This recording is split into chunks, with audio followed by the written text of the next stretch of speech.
चुनाव के नतीजे आए 1 महीने का समय बीत चुका है और सभी नवनिर्वाचित सांसद अपने अपने काम में भी जुट गए हैं। लेकिन अब सवाल उठ रहे हैं कि आखिरकार में जो बड़े दिग्गज चुनावी मैदान में थे, जिन्हें हार का सामना करना पड़ा, वो इन दिनों क्या कर रहे हैं। जैसा कि आप सभी जानते हैं कि राजस्थान में इस बार बड़े दिग्गजों ने भी चुनाव हारा है।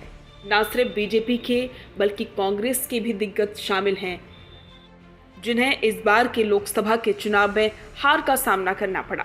सबसे पहले बात कर लेते हैं ज्योति मिर्धा की। ज्योति मिर्धा ने बीजेपी के सिंबल पर नागौर से चुनाव लड़ा था। पहले ज्योति मिर्धा कांग्रेस के सिंबल पर ही चुनाव लड़ती थी, लेकिन इस बार उन्होंने पार्टी को बदलकर बीजेपी के सिंबल पर चुनाव लड़ा। हनुमान बेनीवाल के सामने उन्हें हार का सामना करना पड़ा।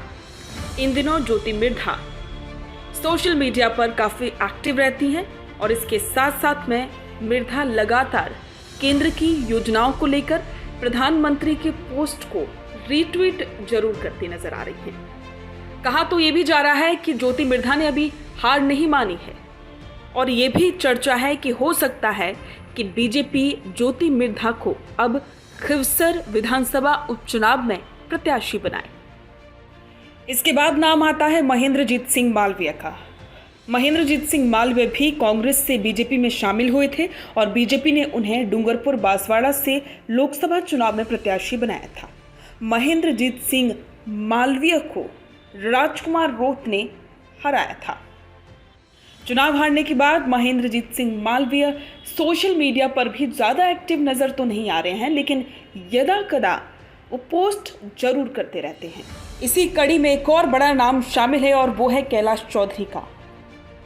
कैलाश चौधरी मंत्री भी रहे थे, लेकिन उन्हें इस बार के लोकसभा के चुनाव में हार का सामना करना पड़ा। बाड़मेर जैसलमेर क्षेत्र से ही उन्होंने दोबारा से चुनाव लड़ा था और उनके सामने निर्दलीय प्रत्याशी रविंद्र सिंह भाटी और कांग्रेस के प्रत्याशी उम्मेदराम बेनीवाल चुनावी मैदान में थे। इस चुनाव में उम्मेदराम बेनीवाल ने जीत हासिल की थी।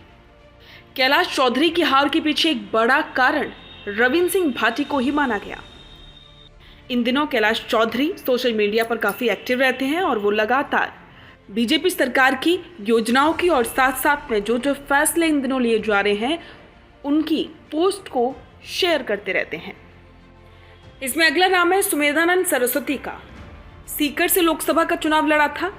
मोदी सरकार में मंत्री भी रहे थे, लेकिन उन्हें हार का सामना करना पड़ा। उनके सामने कांग्रेस के गठबंधन के प्रत्याशी कॉमरेड अमराराम थे, जो कि इस बार का लोकसभा का चुनाव जीते। इन दिनों सुमेधानंद सरस्वती भी लगातार सोशल मीडिया पर एक्टिव रहते हैं और वो अपने काम के साथ साथ में मोदी सरकार की योजनाओं की भी जानकारी देते रहते हैं। इसी कड़ी में अगला नाम है सुखबीर सिंह जौनपुरिया का।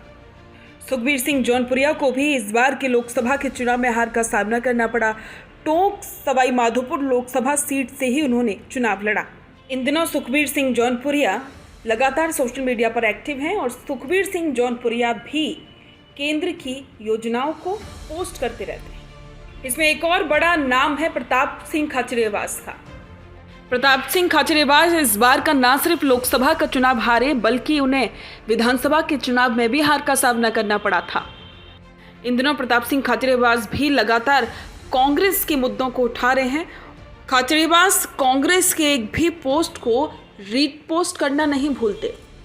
अब यहाँ पर एक और सवाल खड़ा हो गया है कि क्या लोकसभा के चुनाव के बाद में इन नेताओं के मुद्दे थे वो अब खत्म हो गए हैं, क्योंकि लोकसभा के चुनाव में इन सभी नेताओं ने जनता के कई मुद्दों को उठाया था और अब वो मुद्दे ना ही सड़क पर और ना ही सोशल मीडिया पर दिखाई दे रहे हैं।